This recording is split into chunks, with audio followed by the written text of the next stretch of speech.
Welcome back to another stream with On Point Politics. This is the first official episode of the On Point podcast. I know I've started this beforehand, but this is kind of like a reboot of the show. And this is just going to be me streaming like every single day at around like 6 or 7 p.m., kind of depending on the time. Is when I'll kind of just be streaming. And this is just for me to kind of interact with the audience, really get to know you guys, what you guys want to know about and whatnot. So this is really what this is. If you guys are new, make sure to hit the like button and to subscribe if you want more content just like this. And we're going to wait for a couple people to come into the stream here. And I actually, what I'm really going to show today, this stream isn't going to be too long because I was supposed to start at 7. But what I actually want to show is my 2028 model and how like complex it actually is. Certain plans that I have for the channel that I also want to talk about in this video as well. There's, some plans that I have that I do want to talk about on here. And that's really about it. So guys, if you are coming in here, I see there's about 10 people watching. Make sure to hit the like button. We should have 10 likes on a video with people watching with 10 viewers. So, I mean, if you guys want to go ahead and do that, I would greatly appreciate it. Just hit the like button, share this out, so people can join in. I'm actually going to share the link on the Discord, which I will be making public again at some point. For whatever reason, I guess the link just stopped working for whatever reason. So nobody really got to, actually nobody actually got to see that, but I am going to I'm basically gonna just explain my model and kind of go through this really quickly. But basically this model that I made right for the 2028 map is done through Google Sheets. It's very simple. And well, not really simple, actually. It took me about like 2 days to build this, using Google Sheets and AI. But what it does is it basically gets different county types. Okay, so you see white, black, Hispanic percentages, college educated percentages, 65 plus percent, 18 to 35, 34-year-old plus, over Trump plus 20, over Harris plus 20, a rural county, urban county, suburban county, over 90% white, 50% white, like, different groups. Okay. So different groups and stuff that would be classified in these different categories. And what it does is you see the vote share for Trump and Harris in 2024. And what it does is it basically goes over here and you have all of the group types and the counties are delegated under these types. So like you'll see that this county in Alabama is a Trump plus 20 county. That's a rural county. And other than that, it doesn't fit any other qualifications. So it has 2 counts and it'll basically divide amongst that number 2. So it'll kind of divide amongst that number. And so you see this county has 5 types. So it's a, under, 20%, 20% college educated county. It's a over 25% black county, less than 50% white county. It's a rural county. It's a Harris plus 20 county.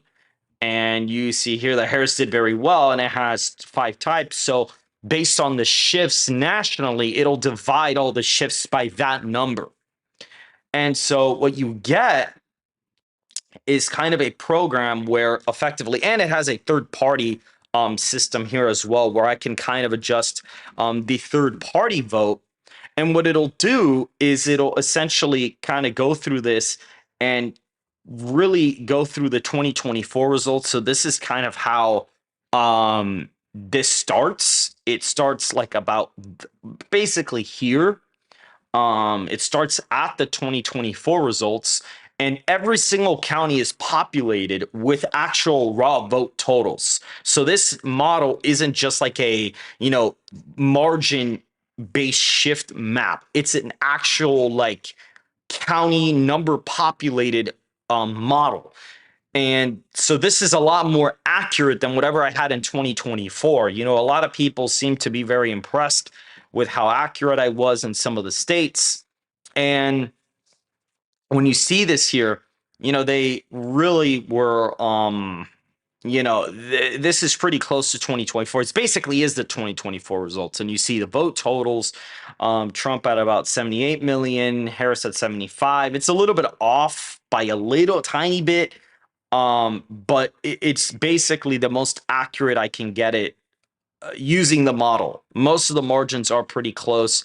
Most of the vote totals are pretty close to what they actually are in the actual election. Okay, so these are as close as what I could possibly get them to. And so they basically match the 2024 vote totals. Okay, and what this does is I can shift all the counties that are Trump plus 20. So we could do, let's do Vance versus Gavin Newsom, okay? So we'll do these. Oh, funny enough, AOC actually took a surge in the betting odds after Mandami's win in the New York City primaries. So that's actually kind of interesting. Um, so if we look at the two nominees, so let's do like Vance and AOC. Okay. So this is interesting. So like let's do Vance and let's do AOC. So in the chat, whoever's in the chat right now, how much do you think the Trump plus 20 counties would actually shift to the right or to the left in this scenario? If it's Vance versus AOC, the counties that Trump won by over 20 points, how much do you think those would shift on average? I want to see what chat says here.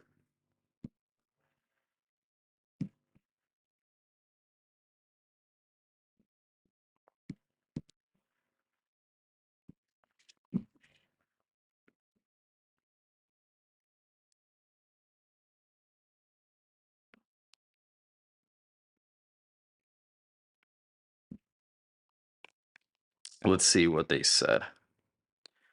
Um, do you think any states that will creep to the right into battleground territory, similar to how Georgia creeped left between 2016 and 2020? I would say they stay about the same. So the final quarter says that they stay about the same.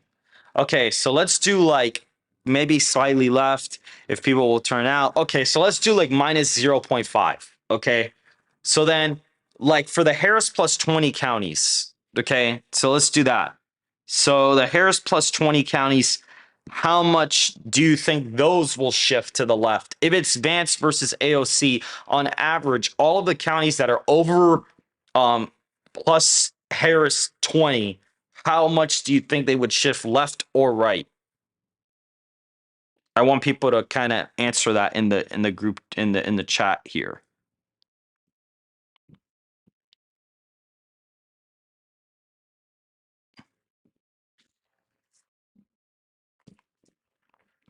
And I want to see what you guys think because I want to show you how cool the model is and how this works. So I'm going to wait for people to, answer that in the group chat there.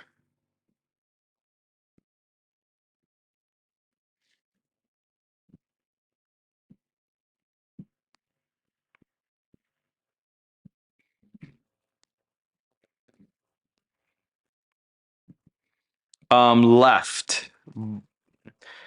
So a bit right. Somebody says left, somebody says right. So I guess I'll do like R plus 1 for all of them. The rules, same thing. I guess half a point to the left because of what you guys said before. Urban areas, I would say, Vance maybe gains by 3 points there. Suburban areas, I think Vance gains like a point.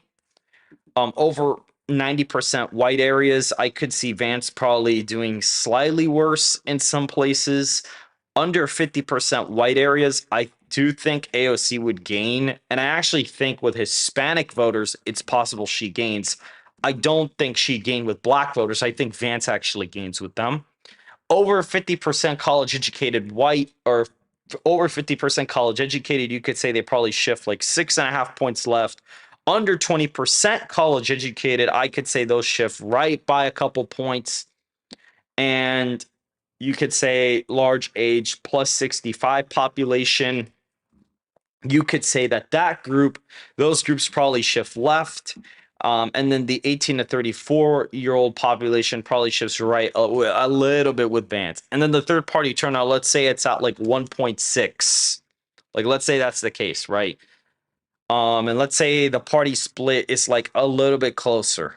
And with that being said, that gets you this map where it's still the same map from 2024, but it is slightly different. The margins are slightly different in certain places. So it is a slightly different map, and when I put it in the thing, you'll see it. Now, with here's the thing: the turnout demographics are actually kind of interesting because, and then the average shift here is minus 0.3, and then it shifts like a point to the right from there. So, hmm, interesting.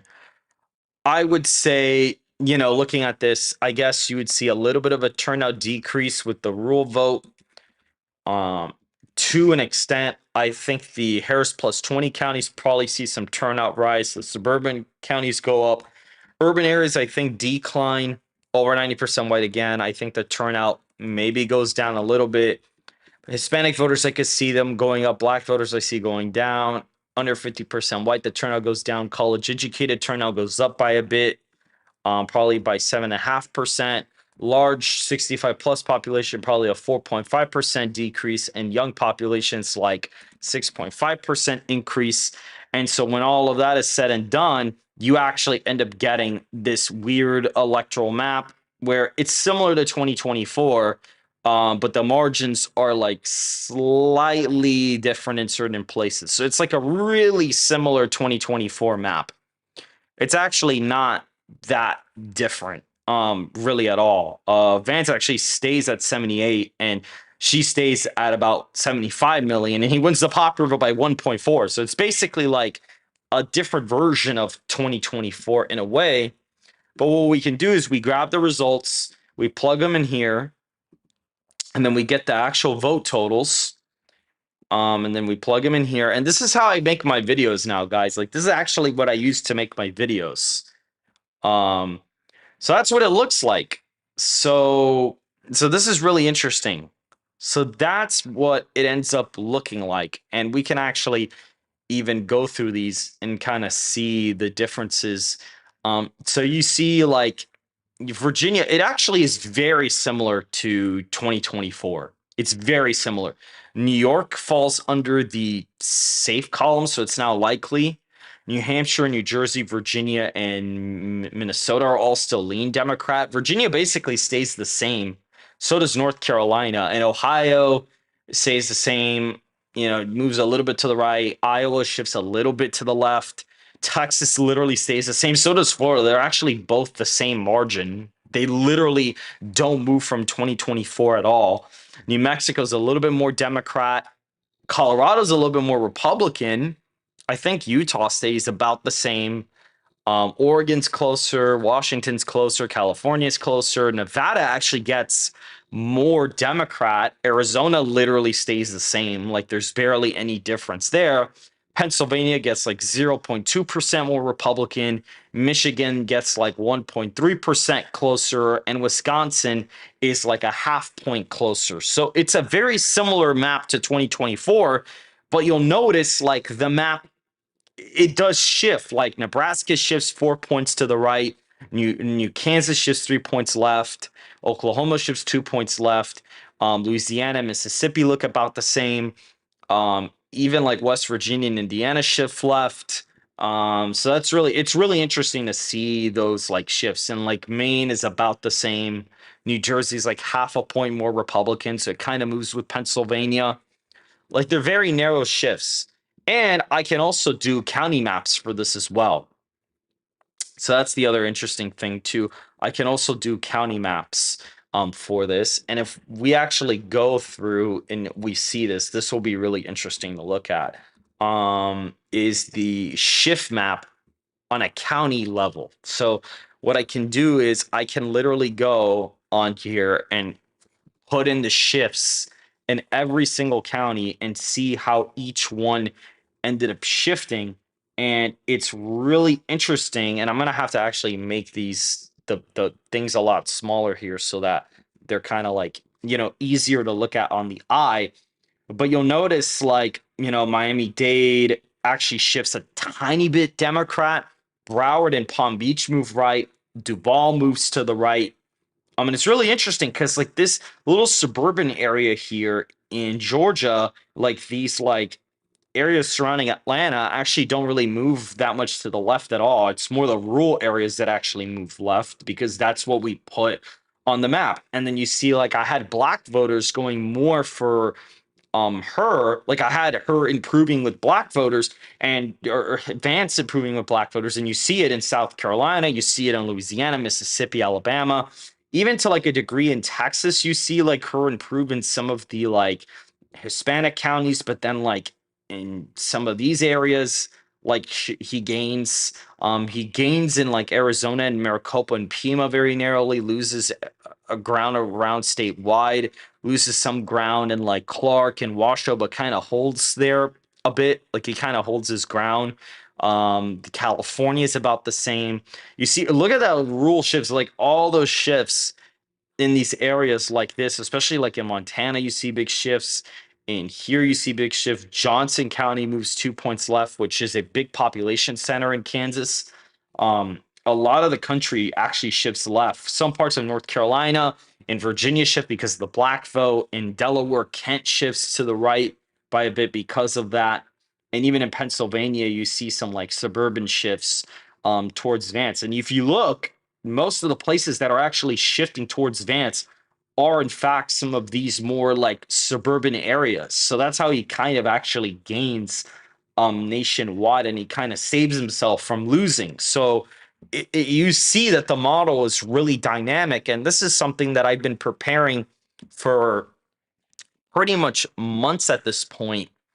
Um, Trying to be the most accurate, the most transparent, the most spot on election forecaster, and this is something that is going to help me quite extensively get to the point where I want to be with this. And the big update that I want to give you guys is somebody is currently building me an electoral map application, kind of like this one, YapMS, and we're very grateful for them. They made this application. A lot of YouTubers use this, but I'm going to be making my own application for this. So that is something, an announcement for the channel. I'm going to make my own application, which we'll be doing a launch stream for it whenever it releases.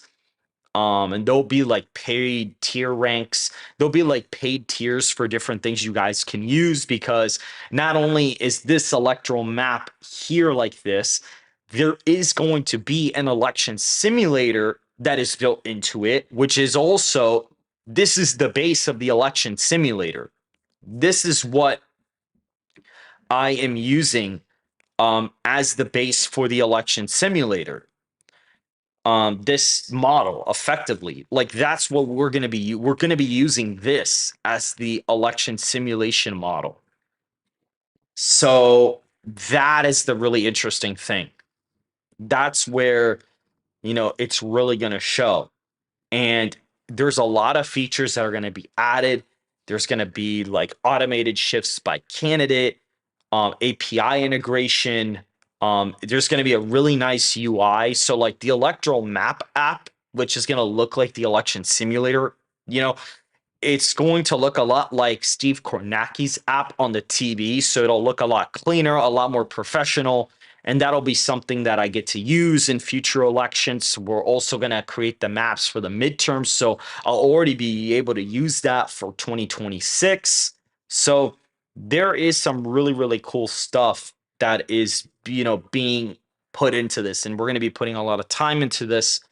And another thing that we're going to be looking at as well is also our website. And on the website, Jaden Davis is the developer of the site. He's been really hard at work trying to get that to its complete finish. We've been trying our best to get that kind of up and running. And what's really cool, and you can even see some previews here. So new logo, Biden's approval rating here is also showing as well. We even see, for example, if I actually go down here, this is the really cool part about this. So for 2028 and 2026, we're going to be doing state and national averages. Okay. And this is, we kind of have some formulas in the background that are already running calculations based on the time relevancy of a poll, the weight of a poll based on grading and whatnot. But these are the pollsters that are being included in these averages. It is Rasmussen Reports, TIPP Insights, New York Times / Siena College, Emerson College, Atlas Intel, SoCal Strategies, which is the pollster we sponsor on the channel, Trafalgar Group, Quantis Insights, and Big Poll Data. These are the pollsters that we're including in these averages.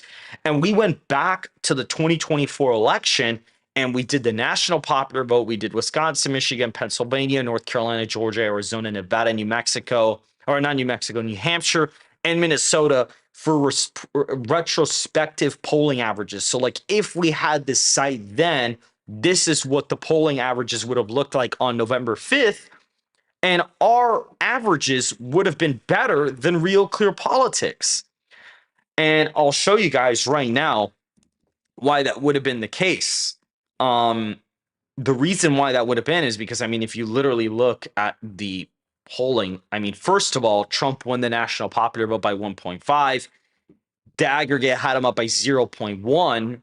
We had him up in the national popular vote average, which you'll see it come out when the website's updated. You'll be able to go back to 2024.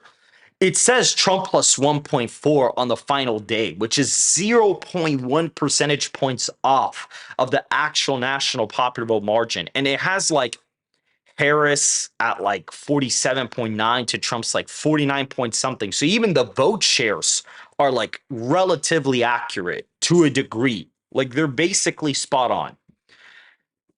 Then if we were to go to Michigan, the polls there had Harris up by 0.5 point, and we had Harris up in our retrospective average, or Trump up by 0.7%.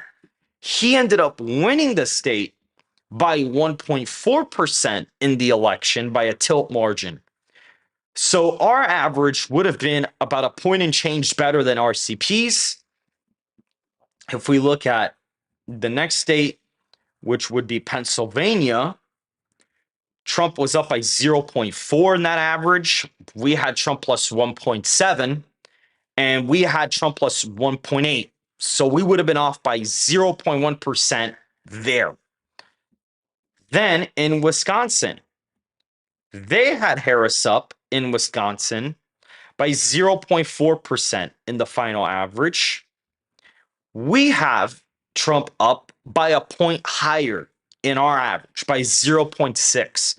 So in all the Rust Belt states, our average error in the Rust Belt states would have basically been like negative 0.2, 0.3 would have been like the average error rate for the Rust Belt states. Our error rate and our polling averages would have been less than 0.5 point to the left. Then you have North Carolina, which here, again, the polling there sucked. It was Trump plus 1.8, and our final average, he ends up winning it by 3.2%. Georgia's was spot on. We had him up by 2.3 in Georgia in this retrospective average, and he won by 2.2%. Then in Nevada, we have Trump up by 1. He won by 3.1% in Nevada. And then in Arizona, Trump's up by 3.1%, and he won by 5.5. So in those states, the polls are like 2 points off because, again, the polling there sucked. In Nevada and Arizona, they underestimated low propensity Hispanic voters that turned out for Trump. And so that's why the polling averages there are kind of iffy. But at the end of the day, they basically get the idea right to a degree. The only state where it kind of shows it more off where it's not voting in alignment correctly is Georgia, because Georgia didn't vote to the right of North Carolina. North Carolina did, but again, the polling in North Carolina was absolutely terrible. So, there's obviously some wiggle room around that. I actually don't even know if we included the big data poll there. I actually think if we did, the average would probably be a lot better. I think you'd actually have North Carolina voting to the right of Georgia if we actually had that poll included here. Um, but other than that, and then Minnesota, I mean, there was only 3 polls in the average, and it's Harris +2, and she won it by 4. So it basically gets it right. And then in New Hampshire, you also have like 4 polls in that average in total, and it has Harris +2.3, and she won by roughly, give or take, 2.8. So the polling there is pretty good too. Minnesota's the only one where it's kind of off by like 2 points. So it overestimates Trump there by 2, but then in Arizona, it overestimates Harris by 2. So overall, I think the final polling average miss here is like D plus 0.5, which is super good. Okay. And this would have helped me actually been like even more accurate in 2024.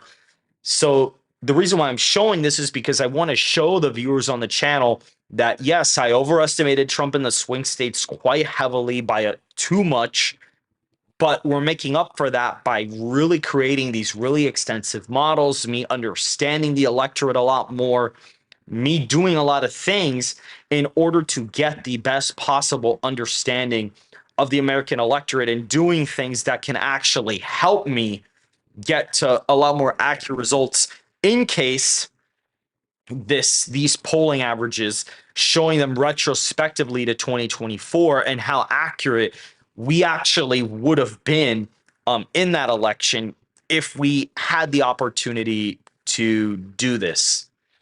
Now, I actually want to go down and see if I can find any of my old like 2024 modeling. I'm actually like really curious to see if I could go back. Um, this was interesting because it says here 2024 model test Biden. So this is the model that I used in 2024. I remember this specifically. This is the exact model that I ended up using in 2024, and Biden would have gotten absolutely cremated in the final electoral college map here. It seems like, I don't know if this would have been accurate or not. Not really too sure about that, but that's what that was showing you. That's a margin of plus 12 and a half. So to be fair, not really certain about that, but that's kind of where it was at the time. And that's not even including like me going back and actually adding in the right vote shifts and stuff. So yeah. And then if we go to like, I'm gonna put in 2024 again. 2024 turnout model. I'm like curious to see which one was like my best one. See, this was the I believe this was something to the effect of like, yeah, this was a really weird yeah, because I implemented my errors from the last cycle, and yeah, this is really bizarre. This is weird. I don't really know what this is. This might have been the model that I was using. Yeah, look, 2024. Yeah, see, I've left these untouched. Yeah, this was the model that I used for this year. This was the final model that I ended up using. And see, I literally have not touched these margins at all. I left this exactly how I left it back then. This is exactly how I had it. See, yeah, and that's what it was. I had Trump getting like 77. That's exactly what it was. I had Trump getting like 77 million. I had Harris getting 71. So I basically just underestimated. Underestimated Harris by like 4 million votes. I basically got his vote share in the national popular vote basically correct. I just didn't get the I didn't really I underestimated Harris quite extensively in her vote totals. That's really what happened. That's really what ended up happening to me. Um, I wonder if I can like go back because I have like older models that I was using that I actually, if I had stuck with those, I probably would have ended up doing a lot better with those. Funny enough, I would have ended up doing a lot better. I wonder who made this. Who made this? Hmm, this is interesting. I really wonder who made this. I'm like, I'm still, I don't really know. Wow, and they would have had McCormick up by zero point 0.1. Wow, that's amazing. That is actually, wow, that's incredible. That is like, that's really impressive because that would have been really spot on if that was the case.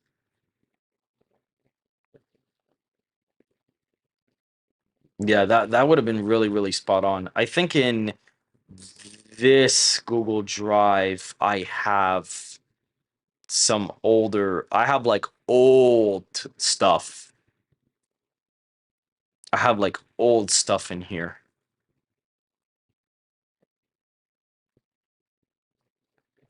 Yeah, I have really old stuff in here.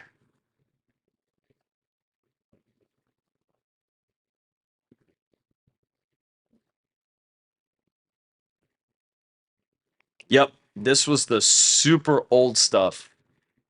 This was like way, way back then when I had, yeah, this was like the really old modeling that I had for that election. This probably would have been a lot more accurate for Biden's map, to be honest with you. This probably would have been a lot more accurate.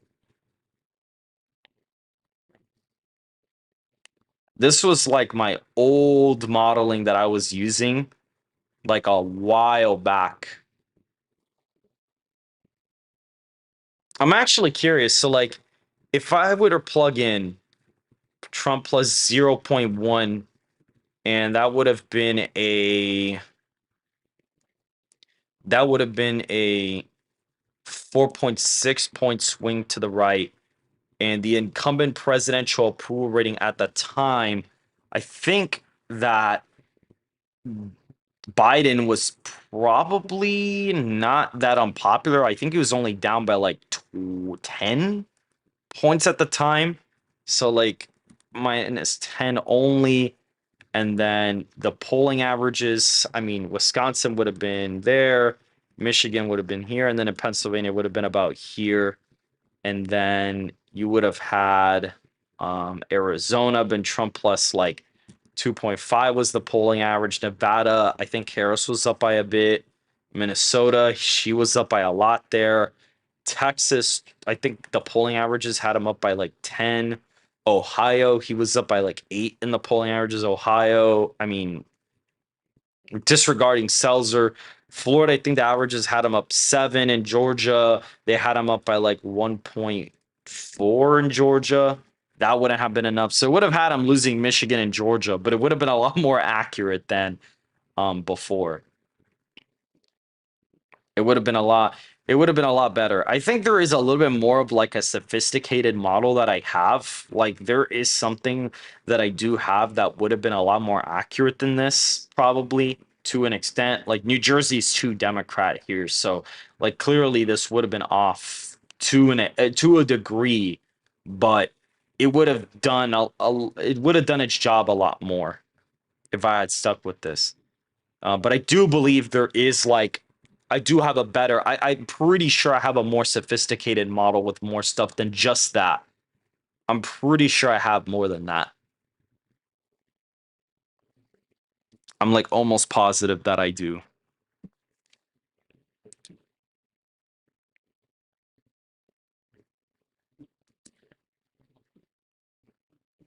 Well, I think I'm actually gonna go ahead. I might go ahead and end the stream here, guys. Just FYI, I might go ahead and end it. Let me see if I can find something.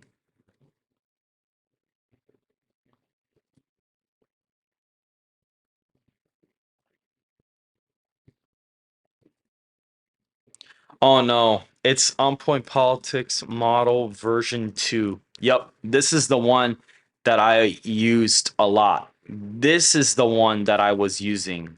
Yes, this is the one I was using by a lot. I was using this one like a bunch.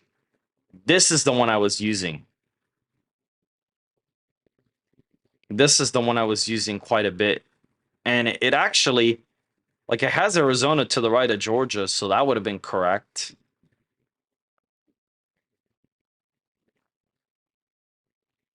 Wisconsin's like, yeah, those states are way off. Way off. And it's because of the trend.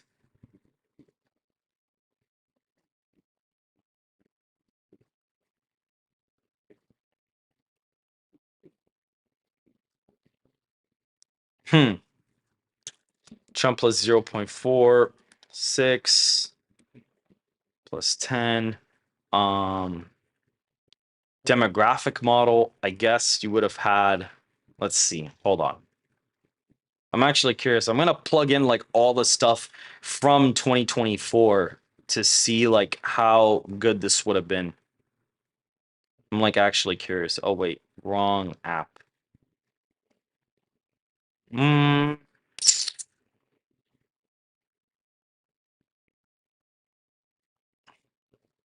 oh no, wrong one.